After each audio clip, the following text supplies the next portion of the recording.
Yo, you tuning in to the Notion Podcast. This your boy Dizzy D Spill with my co-host in the building. Jelani Evans.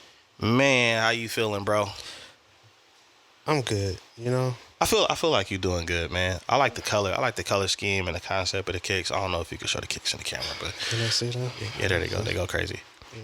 And it was custom by you, right? Yes, sir. Yeah, man, it's going crazy, man. All stuff. Appreciate that, man. Just trying to brighten things up, you feel me? Yeah, trying I feel to it. shift the energy, been trying to make adjustments mentally and, be more intentional, operating with purpose, on purpose. There you go. You I like feel that. me?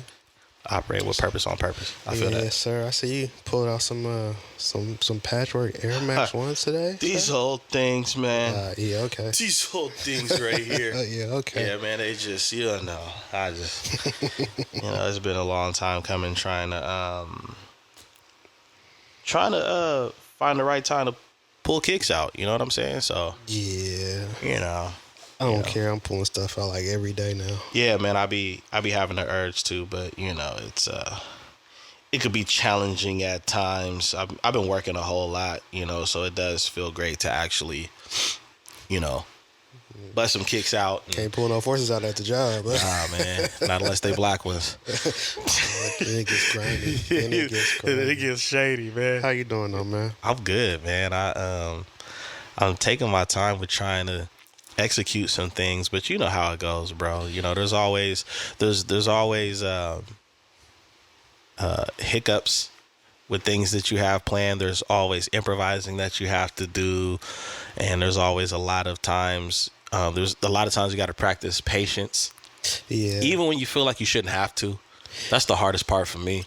Well, the thing about it is, like, crazy enough, you should always practice patience so that when those type of situations arrive or come up, you feel me, you're in a sense better prepared to check yourself and remain calm in those type of instances. Yeah. Although I do understand with not feeling like you should have to, feeling like you should be able to make certain things happen, execute at a certain level or a certain way, like when you're ready without any hiccups. Yeah, man. Setbacks. Yeah, for sure. Unexpected expenses. Yeah.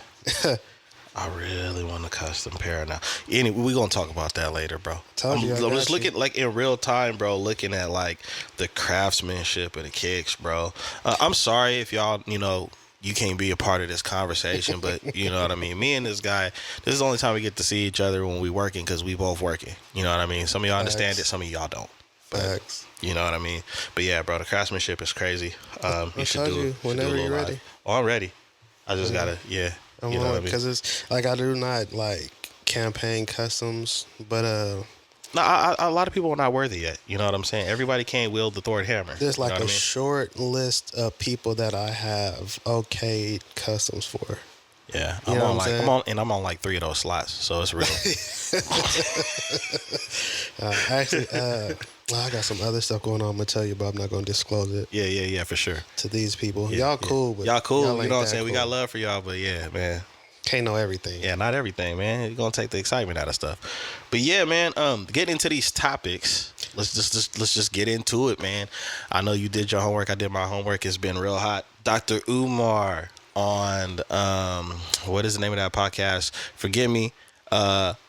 Because I do listen. I just started listening to this podcast over the past Daily month. Re-Up or something like that. Yeah, Daily Wrap Up Crew. Wrap Up. There it is. I like those brothers, man. They over there on the East Coast. Shout out to Daily Wrap Up Crew. But Dr. Umar said some controversial things, and I forgot to also mention to you before we started yesterday that I seen another controversial thing that he did, like right after he did that interview. I guess he did a I don't know what you call it a rally or something in Jersey where he's getting on the sisters. But going to this first, we are responsible for our women's frustration and the Pookies and Ray Rays in our community. I don't know if he's so much as saying responsible, that we are responsible for or accountable. We have contributed to it as a whole. As far as men go. Yeah. And a lot of men are opting not to acknowledge the role that has been played to bring about the frustrations, the outlooks, the women operating in masculinity. We have failed to acknowledge and recognize the reason behind that. And instead of doing that, we actually talk about them in a negative way for how they're operating or carrying themselves, or however you would like to look at it. Okay. Yeah. I mean, It's so many layers to the onion, man. well, just because it's like, I get a lot of what he's saying and where he's coming from, but on the same breath, and he'll say, oh, that's individualism. When I say, well, there's only so much that I can help out with, be accountable for, I feel that I am being held responsible for, because a lot of what it is he's saying that men are responsible for as in how the women operate, a lot of that was before our time, right? That was systemically instituted. Yeah. And then a lot of it is also out of our control. Yes, this is true. And then when you talk about helping to raise kids in the community and being more prominent, I guess you could say, in being present, helping and initiating certain things, it's like, well, even for those who would like to, they 9 times out of 10 lack the resources, the backing, the support, Right. the space. Okay.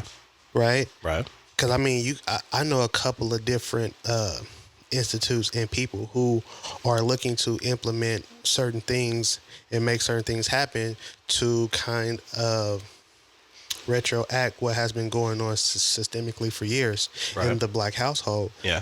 But they lack resources. Yes. They do not have the support. There's no backing. Yeah. And in a lot of cases, people work against them in a sense to maintain what is going on, even though what's going on isn't necessarily beneficial to everyone. And so it's just kind of like, it's an uphill battle, and you as a single individual can only do so much. And you could look to partner with other people and try to make things happen. At the end of the day, though, it's such a struggle to maintain your own livelihood and household that bringing about that much more responsibility for other households in the community. Yeah. Bro, that's spreading really thin. You know what I'm saying? Like, that's a lot. Like I said, I think it's a onion with so many layers.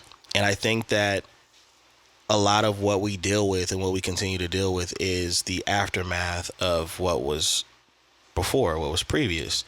So I'll give you an example. You know, we're both 80s babies, 90s kids. And growing up, whether you was at your auntie house, your grandmother's house, or, you know, another relative to give a hand to our parents, there was daytime television. You had the Ricky Lakes, you had all of these shows, you had all these magazines that were geared towards women that perpetuated a lot of division. And I think what has happened in that time period is now, you know, you tell these women that have just now became or starting to become single mothers how their counterpart is the full blame and how they deserve so much more and all of these different things instead of something more progressive. And so that started the snowball effect of more division with what happened with mass incarceration. You know what I'm saying? So you have mass incarceration, you have a spike in unemployment, you have a destruction of the family, and then you have daytime television, which is my opinion, the grandparents of social media. You know what I mean? And then you get to this point with our generation now that we're pretty much our parents' age now, when we were little kids. And so what happens is there's more. Huh? There's more. Because, like, there was something that he said as far as, like, mass incarceration, right? Mm-hmm. The war on drugs, which affected us more than anybody. The implementation of crack and all that. And then the modern day feminism that took place in I forgot about late that. 19th and early 20th centuries, right? So then there are all of these things that have happened to either take the male out of the household or as far as the government goes with, implementing welfare and things of that nature, saying as long as the man isn't in the household, you are able to have and acquire X, Y, and Z. And then feminists coming along saying you don't need a man in the household. So there was a lot of things that were fighting against unity and having a male in the household. You feel me? Like, so. And that developed combining two topics here. That that started the development of the masculine, more women becoming more masculine because of the concept of I don't need a man and you don't need a man, and whatever I can do, you can do better. I mean, we see it in business today. Well, because on the same breath, it was like in the midst of not needing a man, you also have to do the jobs and the role of a man, because now you are a single mother. But if you have boys, how are you going to raise them into men? Yeah. You can do your best, right? Yeah, you're trying to emulate what you think a father would do. You could, work your hands to the bones and do certain things. Like, this is how you work, this is how you should. But in the midst of that, you lose some of your femininity. Yeah. Right? Yeah. And so then that happens. And then there becomes that in the midst of losing that, there becomes that kind of a bumping head type of concept, because once that young man hits puberty, he's starting to understand that your way isn't the way that I need to go because you're still my mother. You know what I mean? It's almost like, especially if you're the baby boy out of all the kids or whatever, your mom's not really to let go when it comes to you, a woman coming into your life or a young lady coming into your life as a girlfriend. Nobody's good enough for your son, just like nobody's good enough for a man's daughter. So they're not taught to properly court and date young ladies because the mother has the fear of losing the son. So now these young men don't know how to treat young women. The mother might not have been properly courted to have an understanding of that. Too. You know what I'm saying? Yeah, because we don't know if her father was in her life or if they had a good relationship with the father that helped birth the child. And then let's just be honest. In this day and age, men don't know what courting mean, or males. I'm not going to say men. Males don't know what courting mean, and females think submission is slavery. So there's that. Yeah. We won't delve deep into that. Yeah, that's real deep. You know what I'm saying, though? Yeah. So there's that. Yeah. It's craziness, though. It's insane. It's insanity. And I think the problem is when they were having that conversation with Dr. Umar, I like a lot of his points. I agree with a lot of what he said in that interview. Actually, he lost me at the point where he was saying we have to be more responsible. We have to do this in the community, and he was like, I don't know if he said percentages, but he said a high rate of black boys in the 4th grade can't read. What are black men doing about that? And I'm just like, and then that's where he lost me, because like, how many black men can't read? Thing he was like, a certain amount of black teenage males are unemployed, and I'm like, there's black men that are unemployed. And then in the midst of all of these things that happen to be the issue, you provided no solutions, no resources. You just pointed the finger and said, y'all not doing this, y'all should be doing this, you should do it like this, and this is what you should be doing. But then you're not actually saying the route to make the these rhetorical things question of what are black men doing?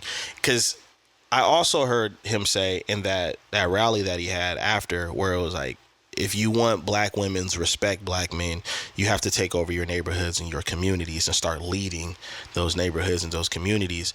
Bro, that's a Band-Aid on a gunshot wound, in my opinion. Not to say that would have any effect on the community, but there's so many layers to it. There's so many layers. It's not it's almost like it's easy. It's easier said than done. Me and you can't just walk into a community and say, yo, Dizzy and Jelani, well, this is what we're going to do here. What about those people that are here? It's like, well, hold on. Well, see, and the thing about it, it's just like it's funny because, like, while I said individually you can't do anything, so okay, that means you need a group. That means you need individuals to come together, right? Yeah. Unify, right? come up with a game plan, right, and execute that game plan for the community, right? Right. But we can't seem to do that in any other aspect in any field. So asking us to do that in the community in itself is kind of a joke, because there are so many hurdles to just unifying before even having a game plan or getting on the same page. Just coming together is an issue. People don't come together until somebody dies or it's a family reunion. There's GoFundMe's and things like that. Not everybody wants to come together. But outside of that, tragedy and trauma, I have a positive, uplifting way to unify, to come together, to network, to make things happen. Bro, people won't do that for the benefit of self. Working with others. I mean, we've beat on a dead horse in multiple episodes talking about that on Boss Talks. Yeah, so it just I don't know. It's like, but I think he knows that. That's why he said, "What are we doing?" instead of "This is what should happen," because he understands how much. It's not just an uphill battle. How hard of an uphill battle it is. I personally like and respect Dr. Claude Anderson as well. He's much older than Dr. Umar, and he broke down the pillars of what needs to happen. And you know what was crazy? He put education last.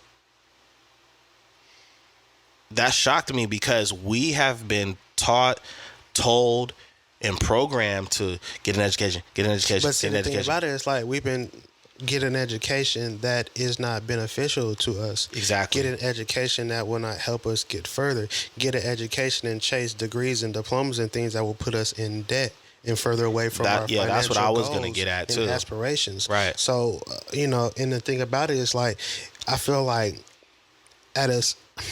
going back, very far back, education was a pillar back then because of what it was we came from as far as slavery and not being able to read and getting a short end of the stick because you can't comprehend and you can't do the even math defend yourself. and you 100%. So back then, when they were saying get an education, it was about being able to read, write, knowing how to do math at a sufficient level to be able to maneuver, handle yourself, and take care of self. Right. Now they have watered down, dumbed down the education that they're implementing in schools. Yep.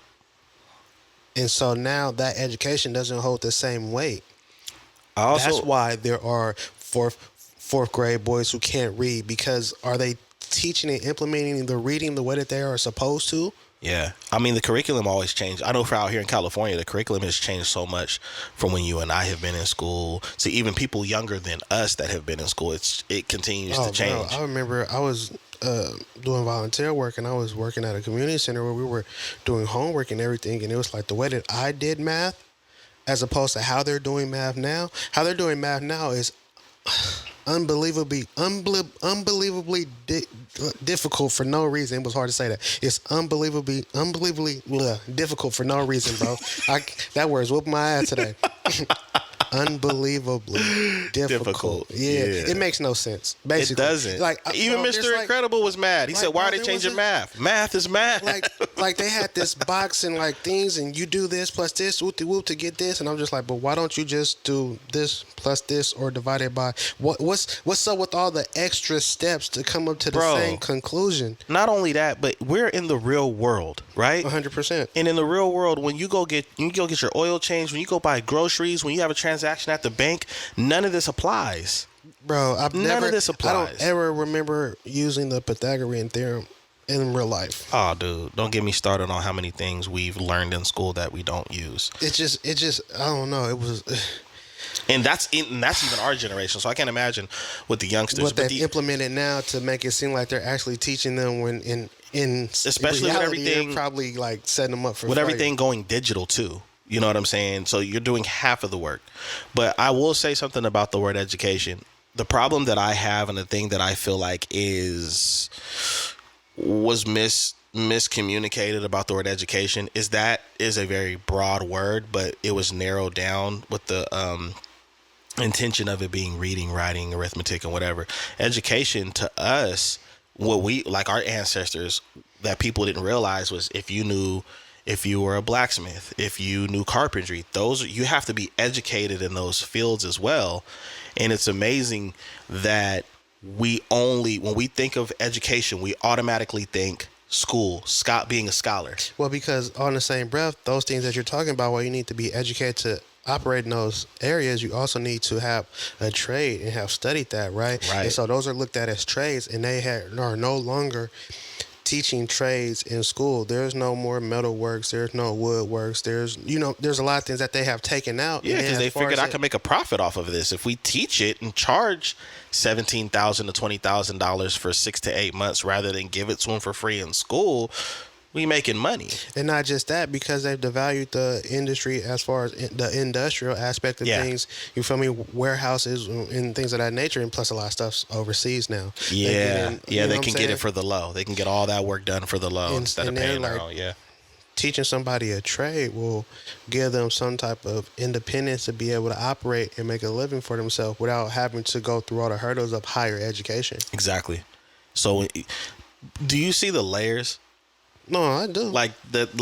So, in everything that we just said over the past, I'll say minute, right, about trades and education. These are things that affect the black culture, but these are things that affect black men on a heavy level, because when you look at when slavery was abolished, guess who knew all the work skills? We did. You understand what I'm saying? We knew how to do all of these things. And that's why there is a time in history where we were able to build communities, because we built everybody else's community as slaves. And then there were times where it was easy for us to get jobs, and we were able to benefit from jobs and buy homes and things of that sort, because we were the most skilled workers of that time. So when you start taking all those things away, and mind you, a lot of these men were not scholars.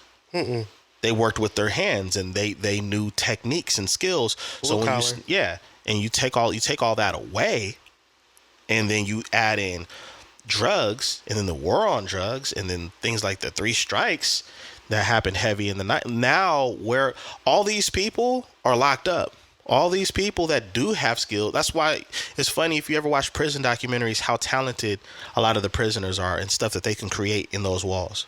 They're making guitars and doll houses and all kinds of stuff with toilet paper and all kinds of things in that environment. Those are very skilled people. So what happened? How did you go this direction? And of course, we know how that happened. So then you fast forward to 2023, and you're talking to people like us that are in our mid and late 30s about how, collectively we're not doing this or we're not doing that, when this was a big problem. Me and you were children. So who was preparing the Dizzies and the Jelanis and everyone else to say, we need to teach you that? There was nothing there. There was nothing there. And I think that's the big sickness in the culture, is that we have a sickness in the culture between the young and the old, where the older is looking at it like, when you get this age, you're responsible for this. And they're not teaching us how to be responsible, or how to counter respond to a lot of hiccups. You get out there, you earn your own. Well, guess what? Everybody that we're running the race against, they're not just earning their own. They're actually inheriting things, tools, opportunities, finances, and we have to compete against that with nothing. So when we're in a race against somebody, if we're in a house building race against other cultures, right? And that other culture has 4 other helpers to help build. One of those helpers has wood. One of the person's an electrician. The other person knows concrete. The other person's an architect. We're already behind in the race, regardless of we have a hammer running towards. And then we have to go recruit our crew. Well, we have to figure out how to resources and education on how to make these things happen, and then try to find people who are willing to work with us to make these things happen. Right. All in the midst of while other people are making it happen. Exactly. And then so when you look at it like that, it's like even when you look at classism in our culture, the people that are the most affluent African Americans, we'll call those black conservatives. Okay. The majority of black conservatives want to keep their spot. They want to keep their status. They want to keep their net worth. And they're not really motivated to help anybody that's not on their level or collaborate. To reach down and pull people up. Yeah, they're not like, hey, man, I did it. You can do it. Then you have middle class blacks, right? Well, they're like, yo, I'm trying to hold on to the little bit I have. So, yo, I rock with you, but yo, me and mine first. And then you have the poor blacks that are like, for what? Help for what? I smell piss in the hallways every day. I don't eat every day. I don't have money. My granddaddy's sick. My mama's sick. These people trying to jump me in the hood. I got a gangbang. So when you look at the three different classes, who's gonna help who? How are they gonna work together? So when I heard that statement, well, Umar's like, bro, you make it sound like we can get it done in a week. But you have to get those three different mindsets and lifestyles to be on the same page. And the thing, and like again, you feel me? It's like saying what needs to happen without truly acknowledging how handicapped we are behind all of the systemic issues that have happened over the past. We could just say 30 years. Yeah, we could say 30 years. It was more like 50. 50, but the past 30 years, like now that you can see so much with technology, yeah, absolutely. And by the way, all those points that I was just making, we're just talking about the men. We're not talking about how the women struggle, because even though it's popular right now for a lot of women, they're all coming together, but I do feel like a lot of our women are coming together because there's a common enemy. But even the women. But here's what's crazy about it.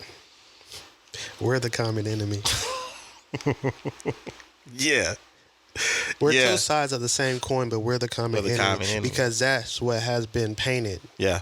Right? Absolutely. And because of those things that we spoke on earlier with the men not being in a household and feminism and women masculinity and whatnot, it's I could do what you could do. I could do it better. We want to be in your spaces. We want to be paid the same. All of these things, right? And so now we've been pitted against each other instead of the people who are truly oppressing and holding us back. And there's still secret civil wars in that movement too, because some sisters don't like, and it's more than just what are you going to do about it. There was the Pookie and Ray Ray comment that he made too, and he said there shouldn't even be a Pookie and a Ray Ray, which I think is virtually impossible because every culture has that. I don't think we should be focused on why they exist or not. I think we should be focused on what are we going to do about the ones that are not that. You know what I mean? Yeah, because there's definitely a higher percentage that aren't, and it's well, because he was like, what are you doing to make sure that there aren't any? It's like, bro, like, again, even if I'm able to, like, extend to my community, that's one community in the city, in the state. Yeah. Like, it would take everybody unanimously. Yeah. In our culture, in a position, willing to, with the, ability to coming together and unifying and kind of getting on the same page. It would take a network, right? Yeah. And we can't seem to establish that. We telegraph our punches by getting out there in the open and speaking about a lot of stuff that actually happens to, stagnate the movement, because once you talk about what it is you want to do, there are certain things, certain beings and energies that work against you. And we love to update the progress. How many times do we see somebody, it doesn't even have to be somebody that's a part of a movement, just somebody that's happy that they got something. Yo, I just want to thank everybody and I've been blessed. And why are y'all doing that? There's people out there that don't want to see that happen for you, that don't want to see that happen for your group or your family. Stop doing that. Like someone I know had posted something that they accomplished, and while it's dope that they did that and proud of you and everything, like, why? Because at the end of the day, you putting it out there for people to put negative energy and thoughts towards that to work against you. And the whole thing about it is, if you're one person operating a certain way and you have a certain amount of energy, but you put something out and now you have 4, 5, 6, 7 people from a mental and energy and spiritual standpoint working against you, it makes your battle just that much more difficult to get where you're going, because you have people that you aren't even aware of knocking you, hating you, working against you from a spiritual and energy standpoint. Like, you got to keep things quiet. That's why they say, you shut up. Yeah. Be quiet about things. Don't put things Wait until it's there. undeniable. Once it's undeniable. Once it's done, once you execute it, where you're trying to get, where you're trying to go, once you reach your destination, then you can be like, this is what I did. This is what I made happen. Boom, boom, boom. Right. Because That's real. I've done it myself. You feel me? I posted something. Oh, I've been guilty After, of it as well. yeah, you know what I'm saying. For sure. But it's a learning point for sure to be like you gotta keep things quiet and keep them close to the chest. Like there are people around you that you can confide in and converse with and talk about those things with, but putting things out on a public platform or putting it out there in the public and things like that doesn't seem to be the best way to go about things. No, it's not the wave. It really isn't. Yeah, there's a lot to unpack there, but Yeah, we could go because forever, bro. I would suggest that everybody go listen to the interview because it is it's eye opening in a lot of ways. It's frustrating in some. Some say it's controversial because he's saying things that a lot of people need to hear. Yeah. At the end of the day, like I said, outside of that one section where he's talking about the community and what we're doing and things, I pretty much agree with everything else that he has said. Like I don't really have too much argument against it. Like it's even had me change my point of view, my focus, and my energy in a lot of ways. Right. Because I'm looking at what he's saying, and while I might not fall completely into any categories, in certain instances, in certain ways, I am contributing to certain things. Mm-hmm. And I was just like, yo, so, okay, me shifting how I operate may not bring the system down. Yeah. But it can help me to get further and produce more and possibly be in a situation to influence others and maybe make some things happen and at least uplift myself and those around me. Mm-hmm. And I think that's where it has to start. It has to start at home. It has to start with you, and you feel me. Your surrounding people, whoever it is you're closest to, that you can influence in a positive way, that you can uplift, that you can help, or you can get on the same wavelength. You feel me, and progress and move forward. That's really where it starts, and then hopefully there can be a ripple effect to where they're influencing other people, and, things of that nature, and you're at the base of it because you're out there pushing a hard line for you and yours. Absolutely, I agree, man. And I definitely encourage to watch that interview. One thing that I will say that was great that came out of that interview is like not too long after that, the Daily Wrap Up crew did a live stream with black men to have a discussion about some of the points that he was making. And although they were kind of taking a poll on like, hey, do you agree or disagree? There were men that did agree with him, but that were bringing about solution. Like, this is what we should do. This is what should happen. This is what I'm doing in my community currently. Let's collaborate. Yeah, and that's what I'm saying. That's what needs to happen. Like, I don't want to necessarily say pointing a finger, but bringing up issues without suggestions for ways to resolve that. You know what I'm saying? Like, that's a part of accountability. The discussions have to be solution based, not just you saying what's not going on or asking what people are doing or pointing a finger. Like it definitely needs to be solution based. Yeah, I don't think proper accountability can happen if you're not going to acknowledge the problem and make an attempt at finding solutions. If you just and that goes with any scenario. You know what I'm saying? If you have a disagreement with somebody, okay, this is the problem. This is how I think we can move forward. But a lot of people just stop at the disagreement. Like, damn, look at this. Water's everywhere. And then they make water all over the floor. Like, okay, so are you going to get a mop or are you just going to complain about the puddles? Yeah. Like, are you going to get some towels? Like, help figure out a solution. Don't just sit up here and talk about the issue. Right. Absolutely, man. I think while we're on this conversation, which won't take long, but brother man Jonathan Majors, I believe he had a hearing, and I'm not talking about his dating life. That's what people are talking about, who he's dating currently. That's not a concern to me. What is a concern to me and what stood out to me is I guess they set a court date for August, but there's already been different pieces of evidence basically proving that he's not guilty right now.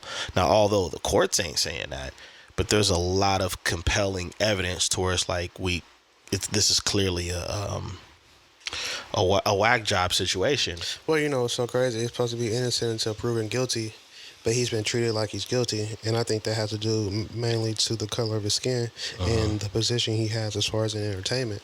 Yeah. Because at the end of the day, it's like it says his publicist and some other people, his team, his own team, like fell back, as in if continuing to deal with him, operate with him, defend him, or anything like that would endorsements, put movies. blemishes all over their careers, right? But I mean, like, the biggest, one of the bigger companies hasn't came out and said anything or placed any The distance. biggest. You're right. The biggest. Disney, Marvel haven't said anything. They just haven't disowned him. They haven't discredited him. They haven't taken a step back. They haven't done any of those things. And I find it very interesting that they have stood ground and not necessarily like backed him, but didn't fall back either. Yeah, they're like they're actually doing what you should do, and that's just let's see where this goes. Wait for the outcome. Yeah. Innocent until proven guilty. And I think they're the smartest ones for doing that currently. And I think they probably learned their lesson too with Johnny Depp. Because remember, the same thing happened to Johnny Depp. You know, they wasn't trying to have him part of the Pirates of the Caribbean. You know, he completely got mothballed. And then when it went to trial and all these things came out, it was like, oops. And I don't think you want to be that big and create a oops, because Johnny Depp is huge. You know what I'm saying? But I thought it was, I'm not going to say I thought it was interesting, because it felt weird when all the information came out about Jonathan Majors. It was like, wait, he did what? It came out of nowhere too, right? Yeah. And all of the information that has come out to kind of shed light on the situation, it seems more like a scorned woman looking to tarnish a man's career. I'm not even going to put any colors or anything behind it, but it just seems like because things didn't go how you wanted, or you felt you were wrong, the way you want to go about it is to tarnish his rep, bring him down. You know what I'm saying? And so that's crazy. I'll put a little color on it because of how our people operated, and that ignited more division with the women and the men in our community, because there was a lot of, well, that's what you get for dating that type of person. And you know, now it's always when somebody gets accused of something that, yeah, they have a history of doing this. Well, none of you guys did your homework on this person's history. You just stood behind them. And then there's the other thing that I didn't like is the separating the relationship between Michael B. Jordan and Jonathan Majors. Yeah, to my knowledge, I didn't see Michael B. Jordan come out and make no statements.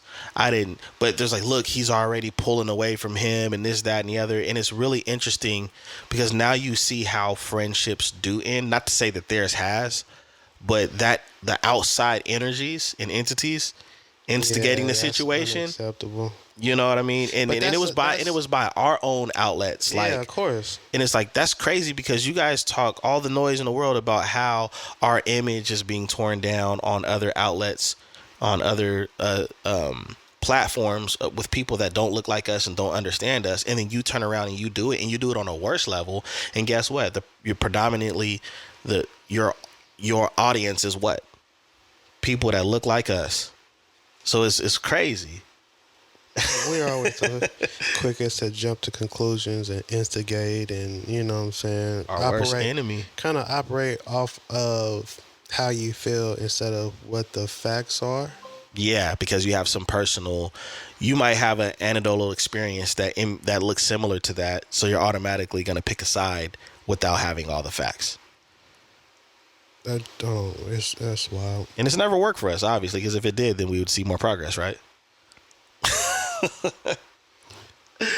Yeah. Umar said 1/2 of 1%. 1/2 of 1%. 1%.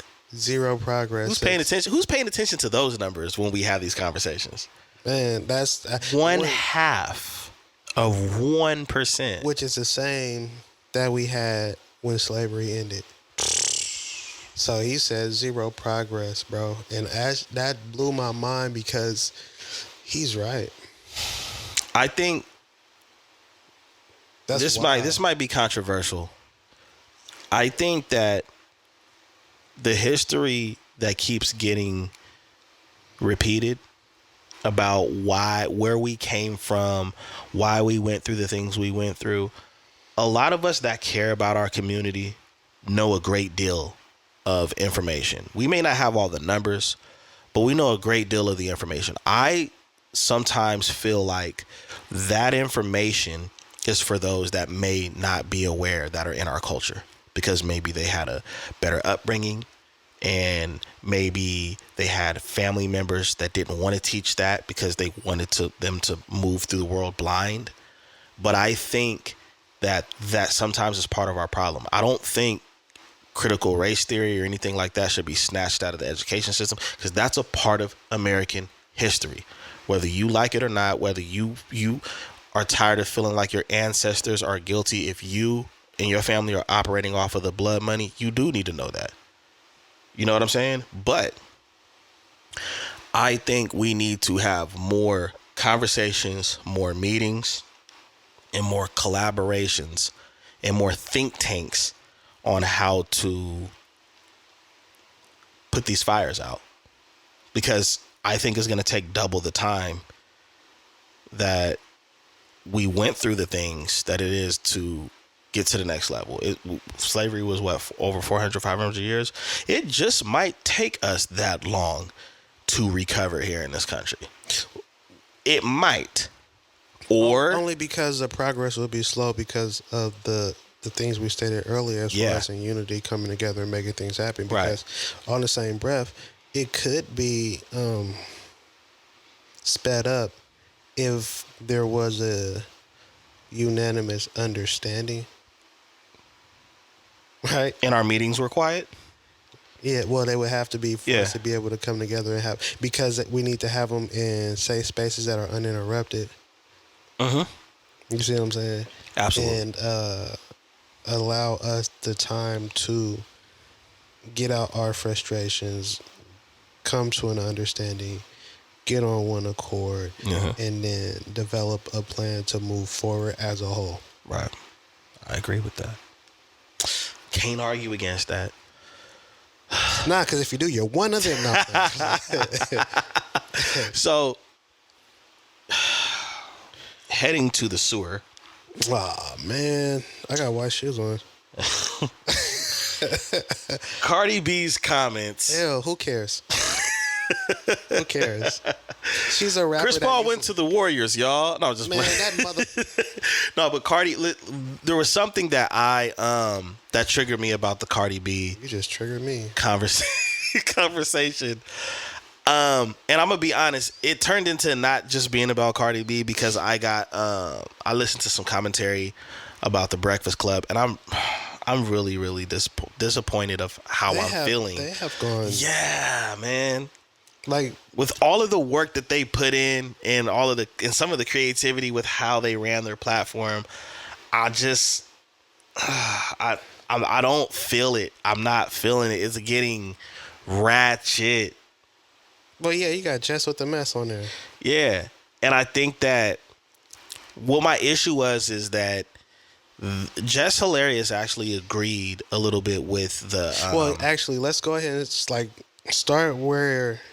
Well, Cardi B made some comments about the stepson of one of the billionaires that was on the imploded submarine. OceanGate submarine. Right? Mm-hmm. And I guess what it was him going to a Blink-182 concert. He posted it on IG. Posted on his IG. And somehow it got across Cardi B's desk. Mm-hmm. And so she took it upon herself. And it's funny how karma works, by the way. So she took it upon herself to comment on maybe his productivity during a time like that in his life. And he shouldn't have been there. Yeah, he should have been doing something more productive that's towards the family during this difficult time. And so he got offended by that, which he has every right to. And he responded even more harsh than she came off, which at that point you poked the bear. You can't poke the bear and tell the bear how to respond. Yeah, it was kind of crazy because somebody was like, oh, well, she said this, and this, and he responded like that. And I feel like his response and his comments were unwarranted. So was her opinion, though. Yeah, guys don't have a personal relationship. Nobody asked you how you felt about what somebody else is doing and how they're operating in their life and how they're dealing with, coping with, or handling any type of situation that's kind of irrelevant to you. Well, you put it on social media. People post stuff on social media every day. That is not an invite to give your thoughts and opinions opinions and just like, and I'm not gonna say attack, but insert yourself in things that have nothing to do with you. To me, I take it as an attack, but look, dog, Dave Chappelle said it best, okay? On his special when he said, stop interviewing these rappers. Right now we have Ja Rule on the line. What are your opinions, Ja? And he basically said, well, I don't give a damn about what Ja Rule thinks. Bruh, like, and that's why when you said Cardi B, I was just like, who cares, bro? This is the second time that she's been brought up in a scenario that she should not be. Like when Joe Biden sat down with her, she is not the representative for us as far as in what we think and how we feel and what we want. But the thing that I didn't like, especially when the Breakfast Club had their comments, is they was like, oh, now he's coming after like her career and X, Y, and Z. Well, because what he said, and I'm not even mad at it, he said, is your career doing that bad that you're trying to gain some type of clout or notoriety exactly off of what it is I'm going through or what I'm dealing with my family?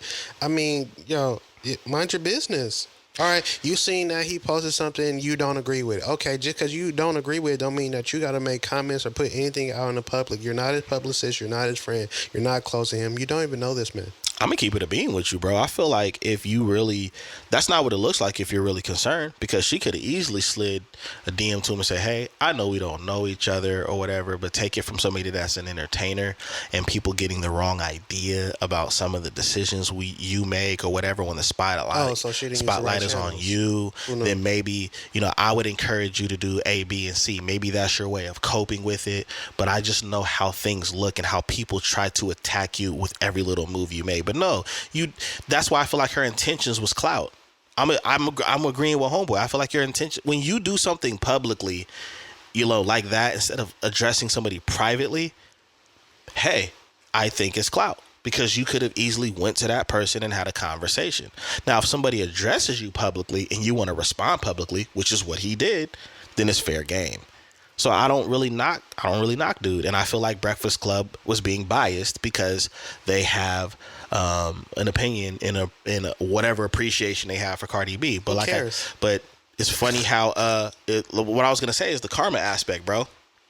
Because right after that, what happened? Now all of this drama with her and Quavo came out, or not Quavo, Offset came out, where some female came out talking about they're messing around and pulled out receipts. And it's like, man, karma spent the block on you quick, because you over here talking about how somebody should be conducting themselves in their family.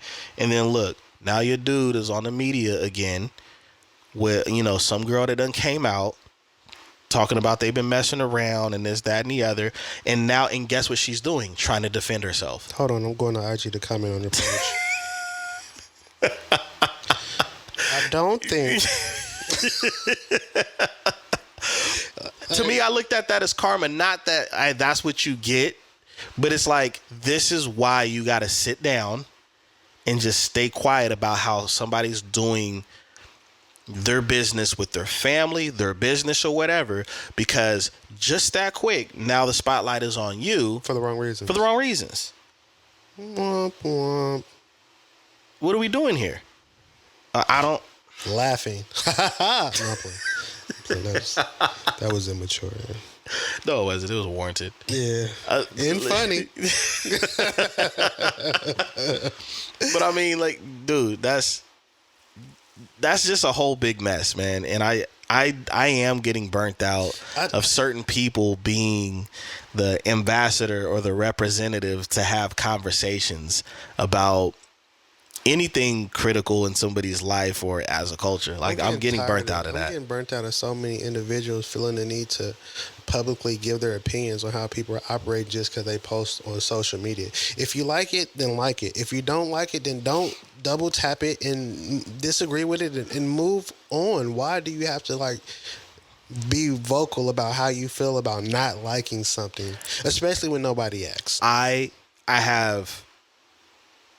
have two opinions. There's a part of me that I 100% agree with you, and then there's a part of me that I do love and appreciate when people that have a following or a platform that denounce and go against the grain of something that's just pure trash. Like when I hear influential women come out and say, yo, what you young ladies are doing is not the business, I'm all for it. When I hear But that's also popular MCs as a whole, yeah, instead of singling singling a somebody person out. and that's what I mean. Right. Like singling somebody out, going specific. Like, yeah, I mean, as a whole, yeah, there's a lot of stuff I disagree with that women are doing on social media. A lot of it's trash and distasteful. As a whole. Yeah. But I didn't go up and be like, yeah, at such and such and such, get your cheeks off the screen. Yeah. Like, you see what I'm saying? I didn't do that. You know, there's a difference. And that's the part too. I don't even want to go too deep into, because we already covered it. But that's the part too where I have pushback as far as in what men and some women are doing as far as in trying to better their communities. Because there's a lot of music out there that's awful and influencing the wrong type of behavior. But just because that's being popularized and that has the spotlight doesn't mean there's artists out there that are trying to go completely against that. And some of those artists are big names. Kendrick Lamar, J. Cole, these guys do try to give you a different message and try to give you a different way to look at life. I also feel like, well, man, it's... But we choose to put certain people on a platform and acknowledge what they say over some of these people that are trying to say something different that's more progressive. Because it's controversial. Yeah. You feel me? Yeah, because that's the new... it draws numbers, it draws traffic. You feel me? Like it's funny because a lot of the rappers who will talk about shootouts and spinning the block and selling drugs and all those type of things have never lived that lifestyle. I'm not saying all of them, but there are a lot who glorify that type of stuff, never have done it or been in the midst of any of those things, right? Yeah, because the minute they do it, they get caught and locked up. Well, because if the thing about it, if you were already rocking like that, you would be moving differently already, right? So it's just like, I don't know. And then it's like, you know, you sit out here and you glorify that type of stuff. And then say you actually do go out here and do something and you end up in front of a judge like Melly or somebody like that. And now your life is no longer in your own hands and you're sick and you're feeling some type of way behind it. And if you had ever experienced anything like that beforehand, guaranteed you wouldn't be making that type of music. Yep. You understand? Like, if you have ever gone to jail, had to stand in front of a judge and be sentenced and have time, life taken away from you, there's no way you would be glorifying doing anything in the streets that could bring about that lifestyle. Yep. Not unless you're just plain stupid, because it's not even ignorance at that point, because you know. Yeah. That's just plain stupidity. Yeah. And so I just feel like a lot of those who talk about that either don't know anything different and they really rock like that, or they have no real knowledge of that type of lifestyle and they're doing it for record sales. Oh, yeah, for sure. For sure. And that's trash, as opposed to those aforementioned artists you name that actually have substance and depth to their lyrics and their music and show you a different path and in some ways, in some lights, you know, preach about and rap about higher enlightenment and value of self, right? People are not self-conscious to look at why I'm gravitating. You take me and you know, we're similar in a lot of things that we, you know, off mic, we have conversations about similar things. And a lot of that, those conversations, we don't have a high tolerance for things that are not progressive. Like we, you know, It just reality TV or certain types of art, you know, that triggers me when as an artist, it triggers me when I see a lot of drama. I'm not even going to give people more ammunition or support that they're already getting, but there's a lot of music out there that literally irritate me. And you can Joe Budden mean me all you want, but one thing I will say is that the type of music that's being pushed out there is not the lifestyle that people want to live. Nah, but it's being put out there. A lot of people like live, what's the word? Vicariously.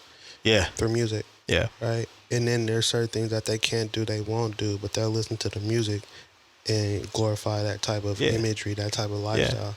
And so it's one of those things where it's like, I wouldn't go out here and shoot nobody. Like, I know you seen that meme. It's like, yeah, I work a 9 to 5, but on my way to that 9 to 5, I'm a drug dealer. Yeah. Of what they're listening to, right? And what they're bringing about, not even understanding that a lot of that type of music, that's shaping your mood. You playing that, and then you go to work. It brings about a certain energy. It speaks to your spirit in a certain way. Like, yeah. Have you heard about like people like praying over music and bringing about like certain type of energies and then recording over that music? And while you think you're just listening to the music, you're actually listening to more that has been implemented into that music to bring about a certain type of energy and spirit within you. You talking about casting spells and stuff. Bruh, oops. Okay. Bruh, listen. And I don't think a lot of people are aware of that type of stuff. And it's not just in rock and roll. No, it's not in rap. Heavy metal. It's not in death metal. It's heavy in the rap. Oh, more than people would even think to ignore. Bro, it's crazy. It get crazy. So, it get real crazy. There's that. You know what I'm saying? And then like even like they say the tongue has a lot of power, right? The power is like the tongue is like a sword, right? You rapping these lyrics and you speaking these things into existence, and you're kind of shaping your universe, right? They say you are what you eat, right? And not just physically, mentally, emotionally, spiritually. You know what I'm saying? What you listen to, what you watch. Yeah. I mean, y'all take. Didn't mean to get deep like that, but I feel like take what you want to take with it. I mean, I used to go against the grain with my boy Huss when he'd be like, "Yo, it's the music, it's the music." That's what's like, that's a big part of our culture. And I'm like, nah, bro. But when I thought about how much conscious music is out there versus glorifying gangsta and secular music, it's a heavy imbalance. Oh yeah, 100%. You know what I'm saying? 100%. It's a heavy imbalance. And when I thought about it, I'm like, man, and people think, oh, I'm just listening to this in the car. Not if you're watching reality TV and they playing that in between commercials, or they're playing that as a cutscene. Bro, I was listening. It's in the movies. I was playing 2K. Had some downtime playing 2K. And I'm listening to the music playing in the background. I'm like, is that? Like, it's funny that they would add that song on a game that every age group should be able to play, right? And I started looking at the track listings, and it's like, I had to mute probably like 95% of the songs that they play. That's crazy. Because it's just like, I don't want to hear that. I don't want to hear that. I'm not trying to hear that. I don't agree with this. I don't want to hear that. Why are they playing this one? Why is this artist even on here? And it's just like, if you're not thinking about the music, you hop on a game and you play, and there's certain songs that just play while you're like in the neighborhood, or you're going to rec, or you're in My Career or whatever. But it's like subconsciously. Yeah. And you think it's just I'm playing the game, and right. And even that concept has changed, because I used to be a huge fan of NBA Live, right?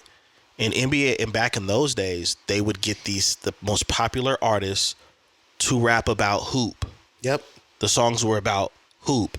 Now they're just taking whatever it is that's popular just to drive sales, or just to create popularity. I heard Meg Thee Stallion on NBA 2K, and I was just like, she can't shoot. Like, she should be able to, because she got some height, but nah, that ain't the case. Let me see her do a windmill. Otherwise, she should not. I'm sorry.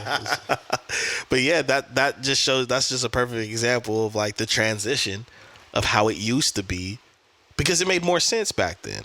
No, 100%. It's not even about having an old school mindset. It's like, this correlates with what we're presenting to you. Bro, but you now, remember that Jadakiss freestyle for the Iverson commercial? Yeah. What? Yeah, they could bring that back right now, and I think it'll still do well. Going crazy. Well, no, because Iverson ain't playing no more. Even though he's top 50 easy. Yeah, there's a lot of baby Iversons out there, if you ask me. But I wouldn't even call them baby Iversons.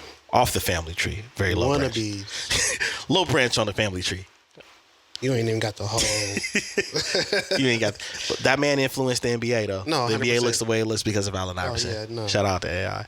But we got some stuff to talk about. So bye guys. We finna get up out of here. We hope that you liked the episode. Definitely jump in the comments. Let us know what you think. Let us know if you agree with Dr. Umar, if you disagree with Dr. Umar. Should Cardi B have made those comments? You let us know. what are some progressive things we can do in the culture and have that conversation rather than point the finger? Yeah, like, subscribe, comment, follow, tap in. All that stuff that you do for everybody else, do for us too. You know what I'm saying? That's what keeps us going, keeps us motivated. Appreciate it. And when you're not doing that, you tap in with Kicks and Sneakers, and you tap in with LaVor Cole, and you see what we doing. This is Dizzy, D, Spill, and my co-host in the building, Jelani Evans. and you've been tuning into the Notion Podcast. Until next time, peace.